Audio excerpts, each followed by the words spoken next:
अब बस आप अपनी आंखें बंद कर लीजिए और सोचिए कि बीच रात का वक्त है, आप घर में अकेले हैं और अचानक कोई आपके घर का दरवाजा खटखटाता है। आप सोच रहे हो कि इतनी रात में कौन आया होगा। आप धीरे से उठकर दरवाजे के पास चले जाते हो और फिर आप दरवाजे के की होल से झांक कर देखते हो, लेकिन दरवाजे के पीछे कोई नहीं है। लेकिन वहां कुछ है जिसकी मौजूदगी को आप महसूस कर सकते हो और आप महसूस कर सकते हो कि वहां जरूर कोई है जो दरवाजा खोलने का इंतजार कर रहा है। आप एकटक ध्यान से देखने की कोशिश कर रहे हो। आपकी नजर अब भी सामने है और उसी पल ठंडी हवा गर्दन के पास से गुजरती हुई शरीर में सिहरन पैदा कर देती है। आपको कुछ भी समझा नहीं कि अचानक क्या हुआ और आपने घबराकर पीछे देखा, लेकिन पीछे कमरे में सिर्फ अंधेरा है। और उसी पल वो आवाज इतने नजदीक से आती है कि आपका दिल बैठ जाता है, शरीर में झटका सा लगता है और मन में एक सवाल उठता है, क्या यह सिर्फ हमारा भ्रम है या सच में कहीं कोई एक ऐसी दुनिया है जहां पर परछाइयां हमारी हर हरकत पर नजर रखती है। ऐसा अनुभव शायद कई लोगों के साथ हुआ होगा, लेकिन सभी इसे बता नहीं पाते। कई लोग विश्वास नहीं करते तो कुछ लोग इसका मजाक उड़ाते हैं। अगर कभी आपके साथ ऐसा हुआ है तो हमें जरूर बताइए, हमें आपका अनुभव मेल कीजिए। और आज की जो कहानी है वो भी कुछ ऐसी ही है जो हमारे ही एक सब्सक्राइबर के आप बीती है। उन्होंने अपना नाम बताया नहीं है और ना ही वो जगह का नाम शेयर करना चाहते हैं। तो आइए हमेशा की तरह बिना देरी किए आज की कहानी शुरू करते हैं। कहानी उन्हीं की जुबानी। मेरा नाम दीपक है और मैं एक एम्बुलेंस का ड्राइवर हूं। यह घटना मेरे साथ 2001 में हुई थी और उस समय तक एम्बुलेंस चलाते हुए मुझे लगभग 4 या 5 साल हो चुके थे। इतने सालों में मैंने कई तरह के मरीज देखे थे, कई तरह की लाशें देखी थी और बार बार ये सब देखने की वजह से मेरा दिल पत्थर हो चुका था। इंसानों की आहें, उनका रोना और मौत, इन सब बातों का मुझ पर अब कोई असर नहीं होता था। लेकिन उस रात मेरे साथ एक बेहद भयानक घटना हुई थी और उसके बाद उन सब चीजों को देखने का मेरा पूरा नजरिया बदल गया था। वो अनुभव इतना भयानक था कि मैंने उसके बाद से रात में एम्बुलेंस की ड्राइविंग सीट पर बैठना ही छोड़ दिया था। उस दिन शाम धुंधली थी। जैसे ही दिन की रोशनी बुझ गई, चारों तरफ एक अजीब सा सन्नाटा छा गया था। उस वक्त मैं अस्पताल के बाहर अपनी एम्बुलेंस को पार्क कर उसी में बैठा था। दिन भर कोई ट्रिप नहीं थी, इसलिए मुझे थोड़ी नींद भी आने लगी थी। वक्त क्या हुआ था इतना याद नहीं, लेकिन रात के लगभग 7 या 7:30 बज रहे थे। मैंने मोबाइल निकालकर समय देखा और उसी पल मोबाइल पर एक नंबर चमक उठा। स्क्रीन पर किसी अनजाने नंबर से कॉल आ रही थी। मैंने वो कॉल रिसीव की और सामने से एक गंभीर आवाज सुनाई दी। दीपक, मैं डॉक्टर गिरीश बोल रहा हूं, तुम तुरंत ऑफिस आ जाओ। मैं डॉक्टर की आवाज को पहचान गया। डॉक्टर गिरीश अस्पताल के सीनियर डॉक्टर थे। उनका मैसेज मिलते ही मैंने एक पल की भी देर नहीं की। मैंने तुरंत एम्बुलेंस लॉक की और अस्पताल के अंदर डॉक्टर के ऑफिस चला गया। ऑफिस से बाहर आते ही डॉक्टर मेरे पास आ गए। उनके चेहरे पर थकान थी और माथे पर पसीने की बूंदें। उन्होंने धीमी आवाज में कहा, दीपक, एक जरूरी काम है, तुम्हें अभी इसी वक्त एक लाश को लेकर जाना होगा। मैं थोड़ा हैरान हो गया, क्योंकि आमतौर पर लाश ले जाने के लिए परिवार आता है और उस परिवार का कोई ना कोई सदस्य हमारे साथ होता है। लेकिन डॉक्टर की बात सुनकर मैं समझ गया कि मामला कुछ सीरियस है। मैंने फिर बिना कोई दूसरा सवाल किए उनसे पूछा, सर, कहाँ जाना है? डॉक्टर साहब ने मेरे कंधे पर हाथ रखते हुए कहा, देखो, एक आदमी की अभी कुछ देर पहले हार्ट अटैक से मौत हो गई है। पोस्टमार्टम वगैरह सब हो चुका है। लेकिन उनका परिवार गरीब है, अस्पताल आने की हालत नहीं है, इसलिए लाश को तुम्हें ही पहुंचाना होगा। वो मेरे पहचान के लोग हैं, बाकी तुम्हें कोई झंझट नहीं होगा। इसकी सारी जिम्मेदारी मैं लेता हूं। मैंने कागज वगैरह सब तैयार कर रखे हैं, बस तुम्हें लेकर जाना है। उन्होंने मुझे कुछ कागज थमाए और साथ ही एक कागज का टुकड़ा भी दिया जिस पर कोई पता लिखा था। मैंने उसे पढ़ा और समझ गया कि वो जगह काफी दूर है। वो लगभग 3 घंटे की दूरी होगी। अब रात में अकेले इतनी दूरी तय करना मतलब थोड़ा डरावना था, खासकर तब जब तुम्हारे साथ कोई नहीं होता। और उस दिन तो मेरा हेल्पर भी मेरे साथ नहीं था। वो दोपहर को ही एक इमरजेंसी के लिए किसी और एम्बुलेंस के साथ चला गया था, इसलिए अब मुझे अकेले ही जाना था, मतलब उस लाश के साथ। मैं बिना देर किए मुर्दा घर की तरफ बढ़ा। कुछ पेपर दिखाकर मैंने एम्बुलेंस को मुर्दा घर के गेट के पास खड़ा किया। 2 वार्ड बॉय ने तुरंत ही आकर लाश को स्ट्रेचर पर रखकर उस एम्बुलेंस में लाद दिया। वो लाश किसी अधेड़ उम्र के आदमी की थी, लगभग 40-45 साल का होगा। चेहरा फीका और सख्त था। उन्होंने स्ट्रेचर को ठीक से लॉक किया और ऊपर से सफेद चादर डाल दी।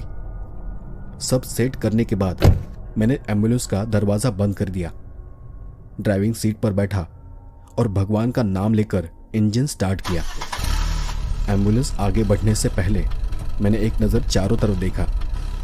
ये वो वक्त था जब अस्पताल का यार्ड धीरे धीरे खाली हो रहा था। रात की खामोशी बढ़ रही थी और मुझे भी कुछ अजीब सी बेचैनी महसूस हो रही थी। वो एक अजीब सा एहसास था। इससे पहले मुझे कभी ऐसा महसूस नहीं हुआ था। मानो मुझे ऐसा लग रहा हो जैसे आज की रात कोई साधारण रात जैसी नहीं होगी। मैं अपने सफर पर निकल पड़ा। रास्ता लंबा था। शहर के ट्रैफिक को पार करने के बाद एम्बुलेंस जैसे ही हाईवे पर आई, मैंने गाड़ी की रफ्तार बढ़ा दी। चारों तरफ अंधेरा फैला हुआ था। रास्ते के किनारे सिर्फ पेड़ ही पेड़ दिखाई दे रहे थे। बीच बीच में दुकानों की कुछ झलकियां दिख रही थी। गाड़ी चलाते हुए अब करीबन आधा घंटा बीत चुका था। सब कुछ ठीक था। मैंने रेडियो ऑन किया और हल्की आवाज में गाना बजने लगा, तो मैं भी खुद को शांत रखने के लिए गाने के साथ साथ गुनगुनाने लगा। एम्बुलेंस के अंदर उस लाश की गंध और दवाइयों की मिलीजुली महक फैली हुई थी। ये गंध मेरे लिए नई नहीं थी, इसलिए मुझे कोई खास परेशानी नहीं हो रही थी। लेकिन अचानक एक अजीब बात हुई। मेरा सारा ध्यान सामने की ओर था और मैं उस वक्त लगभग 70-80 किलोमीटर की रफ्तार से गाड़ी चला रहा था। हेडलाइट की तेज रोशनी में सामने का रास्ता मुझे साफ दिख रहा था। अचानक मेरी नजर एक चीज पर पड़ी। मैंने देखा कि सड़क के बीचों बीच एक आदमी खड़ा है। ऐसे लगा जैसे वो कहीं से अचानक मेरे सामने आकर खड़ा हो गया हो, क्योंकि मैंने उसे पहले नहीं देखा था। और वो आदमी रास्ते में इस तरह खड़ा था कि उसे बचाकर निकलने की कोई जगह नहीं थी। उसे देखते ही मैंने जोर से ब्रेक लगाया। टायरों की एक चीख गूंज उठी और उस आवाज से रात की खामोशी टूट गई। मेरा पूरा शरीर झटका खाकर आगे की ओर झुक गया। उस पल मेरा दिल इतनी तेजी से धड़क रहा था कि लगा कि दिल अभी सीने से बाहर निकल आ जाएगा। घबराहट में मैंने अपनी आंखें बंद कर ली, ये सोचकर कि शायद वो आदमी गाड़ी के नीचे आ गया हो। कुछ सेकंड तक मैं वैसे ही बैठा रहा। कुछ देर बाद जब सब शांत हुआ तो मैंने अपने आप को समझाया और कांपते हाथों से गाड़ी का दरवाजा खोला। उस पल मेरे हाथ पांव ही नहीं बल्कि मेरा चेहरा तक कांप रहा था। मेरा शरीर पूरा डर से भरा हुआ था। मुझे पूरा यकीन था कि जरूर कोई भयानक हादसा हो गया है। लेकिन जब मैं गाड़ी से नीचे उतरा और मैंने सामने देखा तो मेरे रोंगटे खड़े हो गए, क्योंकि सामने कोई नहीं था। वो सड़क पूरी तरह खाली थी। हेडलाइट की रोशनी जहां तक जा रही थी वहां तक सब सुनसान था। कोई इंसान नहीं, कोई निशान तक नहीं। मैंने घबराकर गाड़ी के चारों तरफ देखा, नीचे झुककर भी देखा, लेकिन कुछ नहीं था। मेरा दिमाग सुन्न हो गया। मैंने साफ साफ देखा था कि कोई आदमी गाड़ी के सामने था। उसका चेहरा, उसका हुलिया सब आंखों में ताजा था। तो फिर वो गया कहाँ? क्या वो गायब हो गया था, या फिर मैंने कुछ गलत देखा, या वो मेरा वहम था? लेकिन इतनी बड़ी गलती कैसे हो सकती है? क्योंकि उस वक्त भी मैं पूरी तरह होश में था, और अब भी। मैंने अपने मन को समझाने की पूरी कोशिश की। शायद सुबह से ऐसे ही बैठा था। हो सकता है कि शायद थकान की वजह से किसी पेड़ की परछाई या झोंके को मैंने इंसान समझ लिया होगा। ऐसा हो सकता है। मैं जाकर ड्राइविंग सीट पर वापस बैठ गया, पानी की बोतल निकाली और आधी बोतल एक ही सांस में पी गया। मैंने खुद को शांत किया, माथे का पसीना पोंछा और एक गहरी सांस ली, और फिर खुद को समझाया कि यह सब मेरा वहम था। लेकिन डर अब भी दिल में किसी कोने में छुपा हुआ था। मुझे नहीं पता था कि यह बस उस भयानक रात की शुरुआत थी या आगे और भी कुछ होने वाला था। मैंने एम्बुलेंस चालू की और आगे बढ़ा। इस बार मेरी नजरें सड़क पर टिकी थी, जैसे मैं दुनिया का सबसे चौकस ड्राइवर बन गया हूं। लेकिन कान अब भी एम्बुलेंस के पीछे की ओर लगे थे, जहां वो अधेड़ उम्र के आदमी की लाश रखी थी। पहले झटके से उभरकर मैंने फिर से रफ्तार पकड़ी, लेकिन एक अजीब सा डर दिल में घर कर गया था। मैं खुद को बार बार समझा रहा था कि मैंने जो कुछ देखा था वो सिर्फ मेरी आंखों का धोखा था। लेकिन दिल के अंदर कहीं गहराई में मेरा मन ये मानने को तैयार नहीं था, और मेरे दिमाग में बस एक ही बात चल रही थी कि मैंने जो देखा था वो कोई परछाई नहीं थी, वो एक कोई इंसान था। मैंने गाड़ी की स्पीड थोड़ी और कम कर दी, और अब मैं हर हल्की आवाज पर ध्यान दे रहा था। मैंने रेडियो तक बंद कर दिया ताकि कोई हल्की से हल्की आहट या कोई भी आवाज मुझसे छूट ना जाए। रात की खामोशी अब और भारी लगने लगी थी। हेडलाइट की रोशनी के आगे मुझे कुछ भी दिख नहीं रहा था। ऐसा लग रहा था जैसे आगे अंधेरी दुनिया का रास्ता हो। रास्ते के दोनों तरफ के घने पेड़ जैसे अंधेरे की दीवार बनाकर खड़े थे, और उसके बाद करीबन 10-15 मिनट ऐसे ही बीत गए। उस बीच में धीरे धीरे उस घटना को मन से निकालने की कोशिश कर रहा था। सोच रहा था कि बस 2 घंटे और मैं पहुंच जाऊंगा। फिर लाश को उस परिवार को सौंपकर मैं वापस लौट जाऊंगा। उसी वक्त अचानक पीछे से एक तेज आवाज आई, जैसे कुछ बहुत भारी चीज जमीन पर गिर पड़ी हो। इतनी जोर से आवाज आई कि मेरा दिल उछलकर गले तक आ गया था। पहला ख्याल आया कि शायद स्ट्रेचर का लॉक खुल गया होगा और वो एम्बुलेंस के अंदर फर्श पर गिर गया होगा। कभी कभी झटके से ऐसा हो सकता है, लेकिन वो आवाज बहुत ही भारी और अजीब थी। मैंने देर नहीं की, गाड़ी को रास्ते के किनारे रोका, इंजन को चालू ही रखा और जल्दी से गाड़ी से उतर गया। मेरे माथे पर फिर से पसीना उभर आया। डर और बेचैनी दोनों ने मेरी हालत खराब कर दी थी। आसपास देखकर मैंने कांपते हाथों से एम्बुलेंस का पिछला दरवाजा खोला, अंदर झांका, और जो देखा उससे मेरा दिमाग घूम गया। अंदर सब कुछ बिल्कुल ठीक था। स्ट्रेचर अपनी जगह पर लॉक था और उस पर वही सफेद चादर से ढकी लाश पड़ी थी। कुछ भी वहां हिला नहीं था।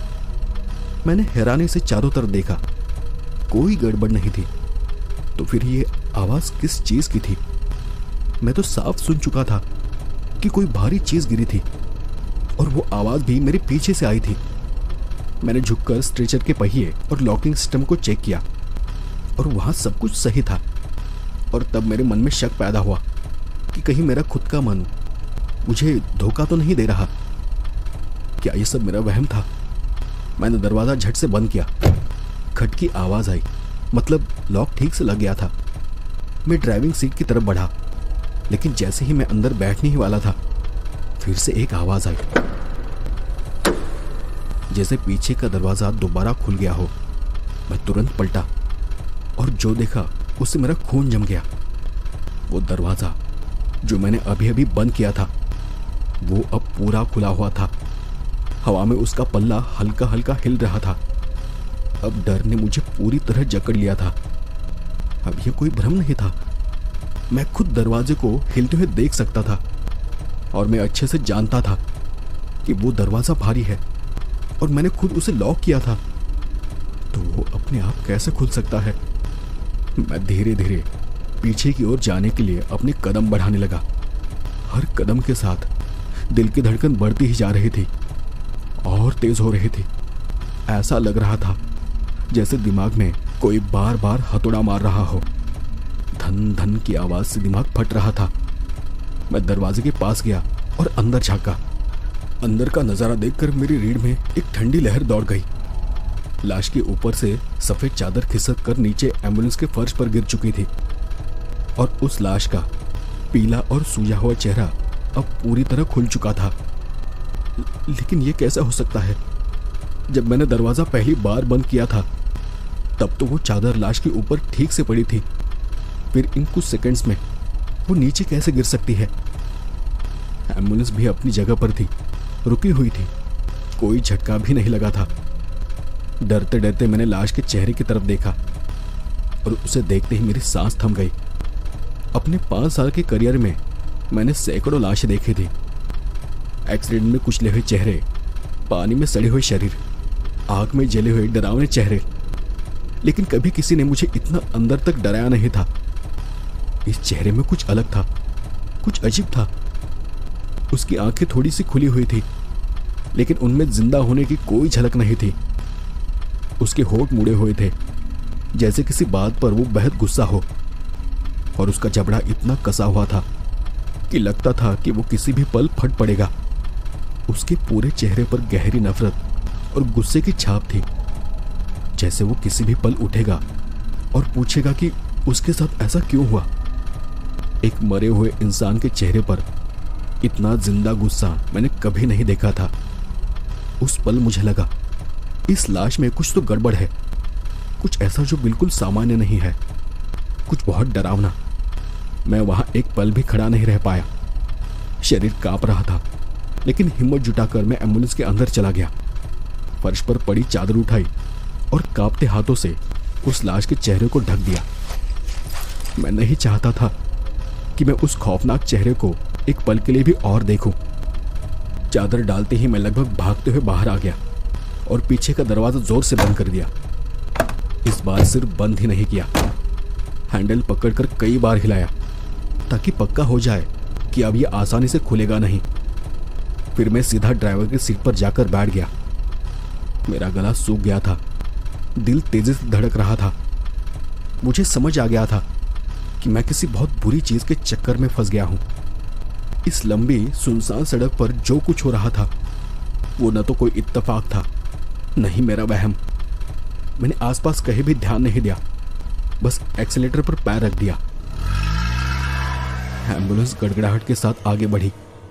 मेरा अब बस एक ही मकसद था कि जितनी जल्दी हो सके इस जगह से निकल जाना है और उस लाश को उसकी मंजिल पर पहुंचाना है। लेकिन मुझे नहीं पता था कि असली डर तो अब शुरू होने वाला है। मैं स्टीयरिंग को कसकर पकड़े हुए आगे अंधेरे में देखता रहा।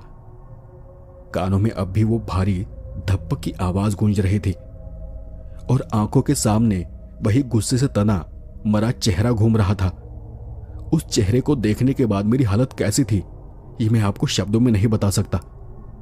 बस मेरा शरीर कांप रहा था, लेकिन दिमाग बहुत तेज चल रहा था।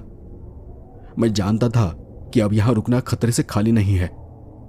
मुझे जितना जल्दी हो सके आगे बढ़ना ही होगा। मैंने गाड़ी की स्पीड लगभग दोगुनी कर दी और तब मुझे लगा जैसे कि आसपास का अंधेरा जिंदा हो गया हो। ऐसा लग रहा था कि सड़क के दोनों ओर पेड़ों के पीछे से कोई मुझे घूर रहा है। मैंने स्टीयरिंग इतनी कसकर पकड़ी थी कि उंगलियों में दर्द होने लगा था। एक ही ख्याल था कि गाड़ी किसी भी हाल में रुकनी नहीं चाहिए। जो भी हो जाए मुझे बस चलते रहना है। करीब 10-15 मिनट लगातार चलने के बाद मैं एक मोड़ पर पहुंचा। वहां से एक रास्ता दाईं तरफ गांव की तरफ जा रहा था और तब मुझे याद आया यही वो शॉर्टकट था जिसके बारे में मैं सोच रहा था। उस रास्ते से जाऊं तो आधा पौना घंटा आसानी से बच जाएगा। पर दिक्कत यह थी कि वो रास्ता पूरी तरह सुनसान था। दिन में भी वहां शायद ही कोई जाता होगा, और रात में तो वो जैसे मौत का इलाका हो। न कोई घर, न दुकान, बस मीलों तक जंगल और दूर दूर तक पहले खेत थे। एक पल के लिए मैं झिझक गया और सोचने लगा कि इस हालत में क्या उस सुनसान रास्ते पर जाना सही होगा, या फिर लंबा लेकिन जाना पहचाना रास्ता लेना चाहिए। दिमाग मुझे कह रहा था कि पुराने रास्ते पर रहो, वही सुरक्षित है, पर दिल में एक डर भी था कि जितना जल्दी हो सके इस लाश से पीछा छुड़ा लेना बेहतर होगा। और समय बचाने की लालच में मैंने एक निर्णय लिया। मैंने भगवान का नाम लिया और दाईं ओर मुड़कर एम्बुलेंस उस अंधेरी सुनसान सड़क पर चढ़ा दी। जैसे ही मैं अंदर गया, लगा जैसे किसी दूसरी दुनिया में आ गया हूं। पक्की सड़क खत्म होकर अब उबड़ खाबड़ कच्चा रास्ता शुरू हो गया था। दोनों तरफ बड़े बड़े पेड़ ऐसे झुके हुए थे, लगता था जैसे मैं किसी अंधेरी सुरंग से गुजर रहा हूं। चांद की रोशनी पत्तों के पार नहीं जा पा रही थी, वहां सिर्फ हेडलाइट की रोशनी थी और वही मेरा सहारा थी। करीब 10-15 मिनट और बीत गए। मैं गाड़ी धीरे और संभाल कर चला रहा था। चारों तरफ ऐसा सन्नाटा था कि इंजन की आवाज के अलावा वहां कुछ भी सुनाई नहीं दे रहा था। अचानक फिर वही आवाज आई। इस बार कुछ अलग थी। एम्बुलेंस के पीछे जहां लाश रखी थी, वहां से लगातार मुझे ठक ठक की आवाज आ रही थी, जैसे कोई लोहे की रॉड या भारी चीज से जमीन पर बार बार मार रहा हो। वो आवाज सुनकर मेरा दिल बैठ गया। डर पूरे शरीर में फैल गया, पसीने छूटने लगे। पीछे तो सिर्फ वो लाश थी, तो फिर ये आवाज कौन कर रहा है? अब मुझसे रहा नहीं गया। मैंने गाड़ी सड़क के एक किनारे रोक दी। इंजन चालू था और मैं ड्राइविंग सीट के पास वाली उस छोटी सी खिड़की या कैबिनेट से पीछे झांक कर देखने लगा, जहां से एम्बुलेंस का पिछला हिस्सा दिखता है। अंदर हल्का अंधेरा था, लेकिन जितना दिख रहा था सब कुछ ठीक ठाक लग रहा था। सफेद चादर में लिपटा वो शव स्ट्रेचर पर बिल्कुल स्थिर पड़ा था और वहां कोई हरकत नहीं थी। तो फिर ये आवाज कहां से आ रही थी? मैंने ध्यान से सुनने की कोशिश की, लेकिन जैसे ही गाड़ी रोकी, आवाज बंद हो गई। फिर से गहरा सन्नाटा फैल गया। मेरे गले से एक सूखी सी आवाज निकली। गला सूखने लगा था। समझ नहीं आ रहा था कि मैं क्या करूं। अब की बार मैं गाड़ी से उतरकर पीछे जाकर देखने की हिम्मत भी नहीं जुटा पा रहा था। तभी उस गुस्से से भरा चेहरा मुझे मेरी आंखों के सामने नजर आने लगा और मेरा पूरा शरीर कांप उठा। मैंने फिर से गाड़ी चलाना शुरू कर दिया, लेकिन फिर भी मन का डर कम नहीं हुआ। मुझे लग रहा था कि जो कुछ मेरे साथ हो रहा है वो कोई आम बात नहीं है, ये किसी बुरी ताकत का काम है। ये सोचते ही डर और भी ज्यादा बढ़ गया। खुद को संभालने के लिए मैंने एक कोशिश की। मेरे ड्राइविंग सीट के नीचे हमेशा मैं एक बोतल रखता था, सस्ती देसी शराब की। लंबी यात्रा में थकान मिटाने या दिमाग हल्का करने के लिए मैं कभी कभी थोड़ा सा पी लिया करता था। मुझे पता है कि यह ठीक नहीं है, लेकिन उस वक्त मेरे पास और कोई रास्ता नहीं था। मैंने एक हाथ में स्टीयरिंग पकड़ा और दूसरे हाथ से सीट के नीचे से वो बोतल निकाली। जल्दी से मैंने उसका ढक्कन खोला और 2-3 घूंट गले से उतार दिए। जलन भरी तीखी तरल चीज गले से उतरते ही शरीर में एक झटका सा लगा। सोचा अब शायद डर कुछ कम हो जाएगा। कहते हैं कि शराब से हिम्मत बढ़ती है। अब शायद मुझे कुछ डरा नहीं पाएगा। कुछ भी हो जाए मैं हिम्मत से सामना कर पाऊंगा। मैंने फिर ध्यान सड़क पर लगाई। यह रास्ता बहुत सुनसान था। जब से इस रूट पर आया था मैंने बस एक मोटरसाइकिल को गुजरते हुए देखा था। बाकी कोई गाड़ी नहीं, कोई आदमी नहीं, और चारों तरफ बस एक अजीब सा सन्नाटा पसरा हुआ था, जैसे वहां की हवा तक रुक गई हो। मैं एम्बुलेंस चला ही रहा था कि अचानक मेरी नजर आगे की सड़क पर जम सी गई। हेडलाइट की रोशनी में मैंने जो देखा उससे मेरा पूरा शरीर सुन्न पड़ गया। मैंने तुरंत ब्रेक मारा। सड़क के बिल्कुल बीच में मेरी एम्बुलेंस से करीब 50-60 गज दूर सफेद कफन में लिपटा एक शव खड़ा था। हां, वो एक लाश थी, सिर से पैर तक सफेद कपड़े में ढकी हुई। बिल्कुल बीचों बीच इस तरह खड़ी थी जैसे किसी ने जानबूझकर मेरा रास्ता रोका हो। आसपास कोई इंसान नहीं, कोई गाड़ी नहीं, सुनसान अंधेरी सड़क के बीचों बीच एक लाश। वो नजारा इतना डरावना था कि मेरी शराब का नशा एक पल में उतर गया। दिमाग एकदम से ठंडा पड़ गया। मैं स्टीयरिंग पर झुक गया और भारी सांसें लेने लगा। अब मेरी आंखों के सामने दो लाशें थी, एक एम्बुलेंस के अंदर और एक बाहर। और वो जो बाहर वाली थी वो मेरे रास्ते के बीचों बीच खड़ी थी। मुझे समझ आ गया था कि मैं किसी खतरनाक जाल में फंस चुका हूं। निकलने का कोई रास्ता नहीं था। उस सफेद कपड़े में लिपटे शरीर को देखकर मैं बिल्कुल सुन्न हो गया। आधी रात, वीरान सड़क और सड़क के बीच में एक लाश। ये बात मैं सह नहीं पा रहा था।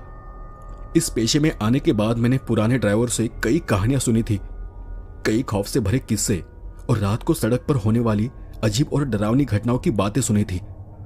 तब मैं हंसकर उन्हें टाल देता था। किस्सा सुनाने वाले को मैं पागल समझता था।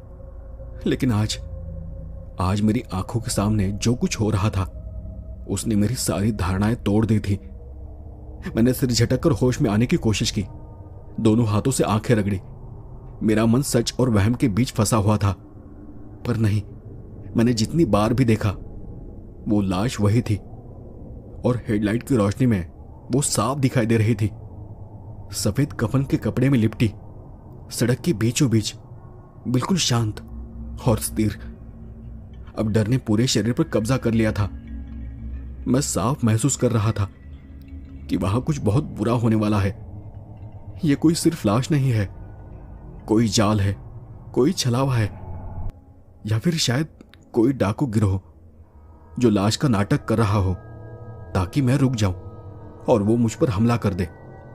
फिर दिमाग में वही ख्याल लौट आया, नहीं, ये इंसानों का काम नहीं है, इसके पीछे कुछ और है, कोई अंधेरा या कोई बुरी चीज।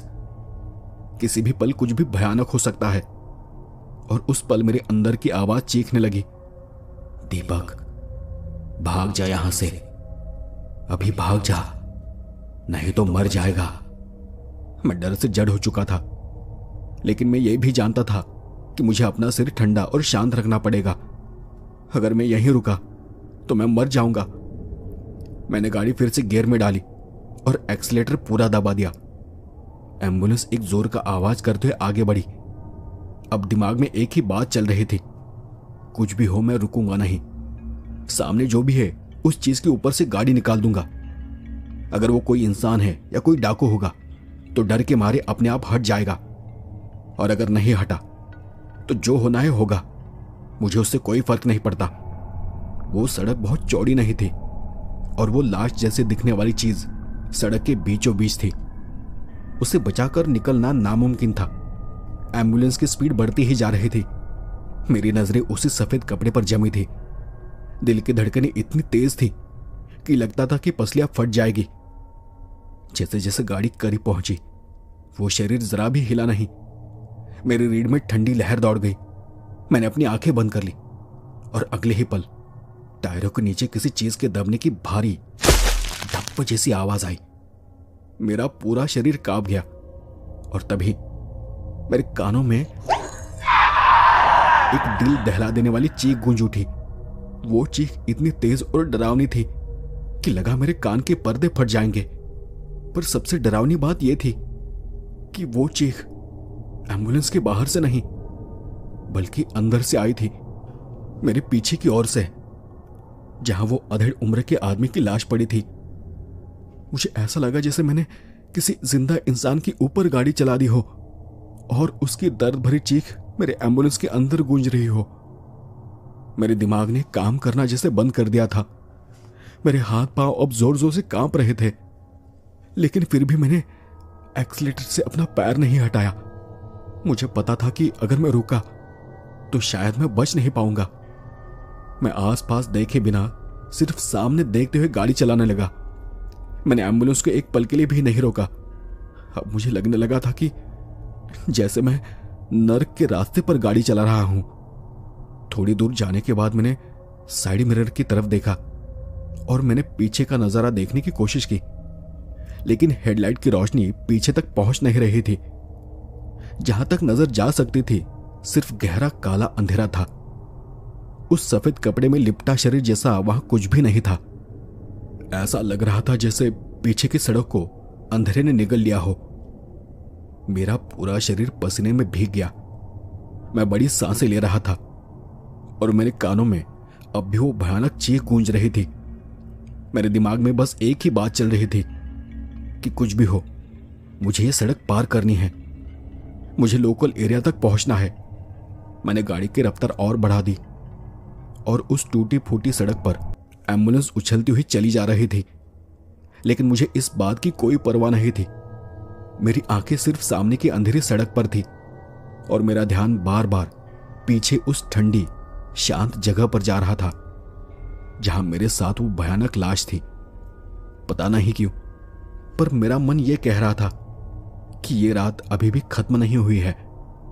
मेरी हर सांस में डर और आतंक था और उस वक्त मैं बस एक ही काम कर रहा था कि पूरी ताकत से एक्सीलेटर दबाकर एम्बुलेंस को आगे ले जा रहा था। अब शायद मैं अपनी मंजिल से सिर्फ 30-35 मिनट दूर था। ये शॉर्टकट का रास्ता लगभग खत्म होने वाला था और कुछ दूर आगे जाने पर शायद मैं मेन सड़क पर निकल जाऊंगा और ये श्रापित रास्ता खत्म हो जाएगा। और यही सोचकर मुझे थोड़ी हिम्मत मिली, लेकिन मेरी ये सोच गलत थी। रात की सबसे डरावनी और सिहरन पैदा करने वाली घटना अब भी बाकी थी।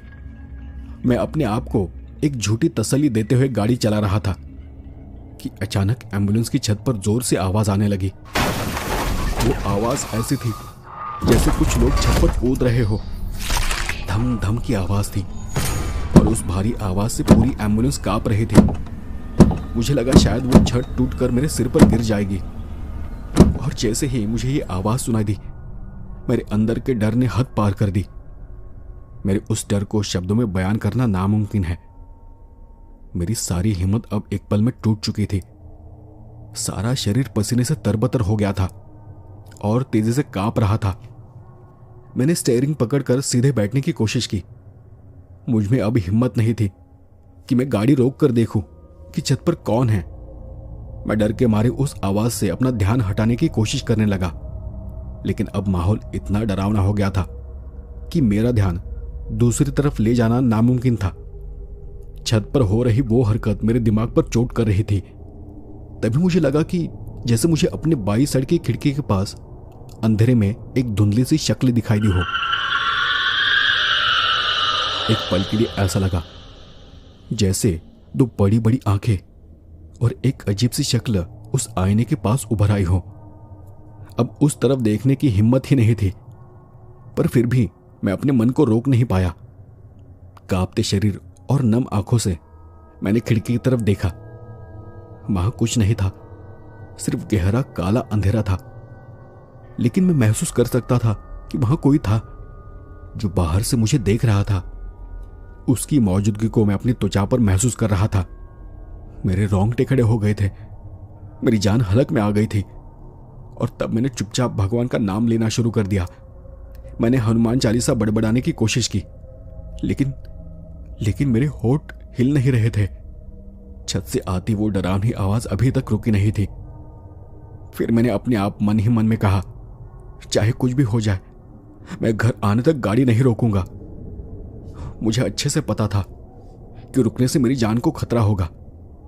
ये बुरी चीज मुझे रोकने के लिए सब कुछ कर रही है। और तभी अचानक, जैसे ये सब शुरू हुआ था, वैसे ही अचानक छत पर हो रही कूद फांद की आवाज पूरी तरह बंद हो गई। चारों ओर डरावना सन्नाटा छा गया, लेकिन इस सन्नाटे से मुझे कोई आराम नहीं मिला, बल्कि डर और भी ज्यादा बढ़ गया। मेरा मन यही कह रहा था कि यह सन्नाटा शायद किसी और भयानक घटना की शुरुआत है। और जैसे मैंने सोचा था वही हुआ। एम्बुलेंस के अंदर जहां वो लाश रखे थे, वहां से मुझे गहरी भारी रोने की आवाज आने लगी। ये रोना किसी आम आदमी का नहीं था। आवाज इतनी दर्दनाक और भयानक थी कि मेरे शरीर के रोम रोम खड़े हो गए। मेरे हाथ पांव ठंडे पड़ गए और खून जम सा गया। जब इंसान बहुत ऊंचाई से नीचे देखता है तो जैसे डर से हाथ पांव सुन्न हो जाते हैं, मेरी हालत भी बिल्कुल वैसी ही हो चुकी थी। और अब मैं खुद को संभाल नहीं पा रहा था। मेरे हाथ पसीने से इतने तर हो चुके थे कि स्टीयरिंग पकड़ना भी मुश्किल हो गया था। पीछे से किसी के रोने की आवाज धीरे धीरे बढ़ती ही जा रही थी। पहले तो लगा कि जैसे कोई हल्की सिसकियां ले रहा है, लेकिन थोड़ी देर में ही वो सिसकियां एकदम दर्द भरी चीख में बदल गई। वो आवाज इतनी तेज और चुभने वाली थी कि मुझे लगा मेरे कान के पर्दे फट जाएंगे। घबराहट में मैंने दोनों हाथों से अपने कान बंद करने की कोशिश की और फिर गाड़ी हिलते ही स्टीयरिंग को फिर से संभाला, और तब मुझे उस चीख के बीच एक भारी गहरी आवाज सुनाई दी। ऐसा लगा जैसे कोई सीधा मेरे कान के पास आकर बोल रहा हो, तूने मेरे ऊपर से गाड़ी चलाई, क्या तुझे ये लगता है कि तू आज जिंदा घर पहुंच पाएगा? और ये सुनते ही मेरा दिमाग सुन्न पड़ गया। सांस रुक सी गई। मैं अपने कानों पर भरोसा नहीं कर पा रहा था। और तब मैं सोचने लगा, क्या वो जो सड़क में बीच में खड़ा था वो सच में लाश थी? और ये सोचते ही मेरे शरीर का हर हिस्सा ठंडा पड़ गया। डर से मैं जड़ हो गया और मुझे लगने लगा कि शायद आज मेरा आखिरी दिन है। वो भूतिया चीज मुझे मारने वाली है। और ये सोचते सोचते मेरी सांस घुटने लगी। तभी मुझे सामने मेन रोड की रोशनी नजर आने लगी। मतलब बस कुछ ही दूरी बाकी थी, लेकिन मेरे अंदर के डर ने मुझे ऐसे जकड़ रखा था कि मुझे लगा जैसे वो थोड़ी सी दूरी मैं कभी पार ही नहीं कर पाऊंगा। ऐसा महसूस हो रहा था कि मेरी एम्बुलेंस पर किसी ने बहुत भारी बोझ डाल दिया हो। पूरा एक्सीलेटर दबाने के बाद भी मेरी गाड़ी आगे नहीं बढ़ रही थी, बल्कि धीरे धीरे उसकी रफ्तार और कम होती जा रही थी। मैं समझ गया कि कोई बुरी ताकत मुझे रोकने की कोशिश कर रही है। उस आवाज के बाद मैं लगभग बेजान सा हो गया था। मेरे दिमाग ने काम करना तक बंद कर दिया था। मैं बस किसी मशीन की तरह स्टीयरिंग पकड़े बैठा था और पैर से मैंने एक्सीलेटर दबा रखा था। मेरी एम्बुलेंस किसी अदृश्य ताकत से लड़ते हुए आगे आगे बढ़ रही थी।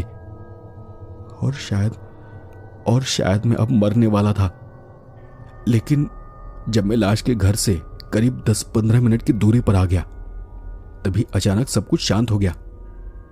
न वहां रोने की आवाज थी, न कोई हलचल थी। पूरा माहौल एकदम से सन्नाटे में बदल गया। वहां इतनी खामोशी थी कि मुझे अपने दिल की धड़कन तक साफ सुनाई दे रही थी। ये अचानक आई चुप्पी मुझे और भी डरावने लगने लगी। मैं जानता था कुछ तो होने वाला है। तभी अचानक धड़ाम की आवाज आई, जैसे कुछ भारी चीज गिर गई हो। वो आवाज एम्बुलेंस के अंदर से आई थी। मेरा दिल एकदम से उछल पड़ा। क्या वो लाश स्ट्रेचर से गिर गई थी? मैंने डरते हुए गाड़ी की रफ्तार धीमी की और सीट के पास लगे छोटे कांच से पीछे झांका, और मैंने जो देखा उसे देख मेरे रोंगटे खड़े हो गए। वो स्ट्रेचर खाली था और वो सफेद कपड़े में लिपटी लाश अब एम्बुलेंस की लंबी साइड पर बैठी थी, ऐसे जैसे वो कोई जिंदा इंसान बैठा हो। उसका चेहरा ढका हुआ था, लेकिन उससे भी डरावनी चीज वो स्ट्रेचर की हालत थी। वो पूरी तरह मुड़ा हुआ था, जैसे किसी ने गुस्से में पकड़कर उसे तोड़ दिया हो। और उस पल मेरे शरीर की और सोचने की ताकत खत्म हो चुकी थी। स्टीयरिंग बार बार हाथ से छूट रही थी। अब मैं बस भगवान का नाम लिए जा रहा था। डर इतना ज्यादा था कि आंखों से आंसू बह रहे थे। मैं बस भगवान से प्रार्थना किए जा रहा था कि किसी भी तरह उस लाश को मैं घर पहुंचा दूं और मैं बच जाऊं। मैंने अपना ध्यान हटाया और आखिरकार कांपते हुए आधी बेहोशी की हालत में मैं उस पते पर पहुंच गया। और मेरे सामने एक पुराना मिट्टी का घर था। चारों तरफ अंधेरा और सन्नाटा। घर के बाहर तब कोई नहीं था। मैंने गाड़ी रोकी और मोबाइल निकाला और अस्पताल से मिले उस नंबर पर कॉल किया। पहले ही रिंग पर एक लड़के ने फोन उठाया। Hello hello. उसकी आवाज सुनकर ही मुझे लगा कि वो दुख में है, और तब मैंने कहा, मैं एम्बुलेंस से बोल रहा हूं। मैं आपके घर के सामने पहुंच गया हूं। और तब वो बोला, हाँ, क्या आप आ गए हैं? हम भी बाहर आ रहे हैं। मैंने फिर कहा, हाँ, जल्दी आइए, जल्दी बाहर आ जाइए। और इतना कहकर मैंने कॉल काट दी। अब मैं एक पल भी उस एम्बुलेंस के साथ नहीं रुक सकता था। मैंने दरवाजा खोला और तुरंत बाहर निकल आया। थोड़ा दूर, करीब 10-12 कदम जाकर मैं खड़ा हो गया। उस गाड़ी के पास रहना भी मुझे मुश्किल लग रहा था। मैं घर की तरफ देख रहा था, इस उम्मीद में कि कोई बाहर आ जाएगा। तभी पता नहीं क्यों इस बार फिर से मेरा ध्यान उस एम्बुलेंस की तरफ चला गया, और वहां देखते ही मेरा दिल जैसे रुक सा गया। जहां पर कुछ देर पहले मैं बैठा था, वहां अब कोई और बैठा था। जैसे पूरी तरह काले रंग की परछाई जैसा वो कोई इंसान हो। उसका कोई चेहरा नहीं था, बस एक काला आकार था, एक काली परछाई थी, और वो सीधा सामने देख रहा था, बिना किसी हरकत के। मैं लगभग 10 कदम दूर था, लेकिन डर से अब मेरा दम घुटने लगा था। मैंने चीखना चाहा, पर मेरी आवाज गले में ही अटक गई, और तभी किसी ने मेरे कंधे पर हाथ रखा। उस स्पर्श के साथ ही मेरा पूरा डर एक चीख के साथ बाहर निकला। मैंने जोर से कहा, हे भगवान। और ये कहते हुए मैंने पलट कर देखा कि मेरे पीछे एक जवान लड़का खड़ा है। शायद ये वही लड़का था जिसे मैंने थोड़ी देर पहले कॉल किया था। मेरे डर से भरी चीख सुनकर वो काफी हैरान होकर मुझे देखने लगा। उसके चेहरे पर हैरानी और सवाल दोनों साफ नजर आ रहे थे। और इसी बीच उस घर से एक और उम्रदराज आदमी बाहर आ गया, और तब मुझे लड़के ने पूछा, आपको क्या हुआ? आप अचानक ऐसे क्यों चिल्लाए? मैंने हड़बड़ाते हुए कांपती आवाज में जवाब दिया, अरे आपने तो मुझे डरा ही दिया था। मैं सोच नहीं पा रहा था। बात पूरी करने से पहले ही मेरी नजर एम्बुलेंस की तरफ चली गई, लेकिन अब ड्राइविंग सीट बिल्कुल खाली थी। वो काली परछाई, वो आकृति वहां से गायब थी। और फिर मैंने उससे कोई बात नहीं की। समझ गया कि अगर मैं उन्हें कुछ बताऊंगा तो वो मुझे पागल समझेंगे। मैंने जल्दी से उस आदमी और उस लड़की की मदद से उस लाश को नीचे उतारा, लेकिन जब मैंने एम्बुलेंस का पिछला दरवाजा खोला तो मैं एक बार फिर से दंग रह गया। लाश उस मुड़ी स्ट्रेचर पर नहीं, बल्कि बिल्कुल नए और साफ सुथरे स्ट्रेचर पर थी, ठीक वैसे जैसे अस्पताल से उठाई थी।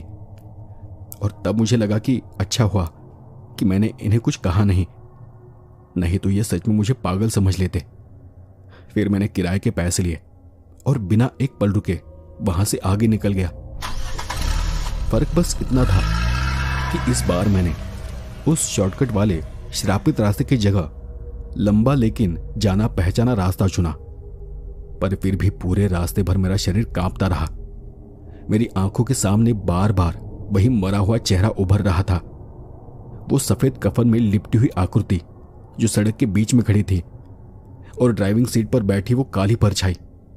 उस रात के बाद कई महीनों तक मैं एम्बुलेंस नहीं चला पाया, लेकिन पेट पालने के लिए आखिरकार मुझे फिर से उसी पेशे में लौटना पड़ा। लेकिन उसके बाद फिर मैंने रात में कभी अकेले एम्बुलेंस नहीं चलाई, खास करके दूर दराज के रास्तों पर। तो दोस्तों, ये थी आज की कहानी। आपको ये कहानी कैसे लगी मुझे कमेंट कर जरूर बताएं। और हाँ, अगर आपको कहानी पसंद आई हो तो वीडियो को लाइक करें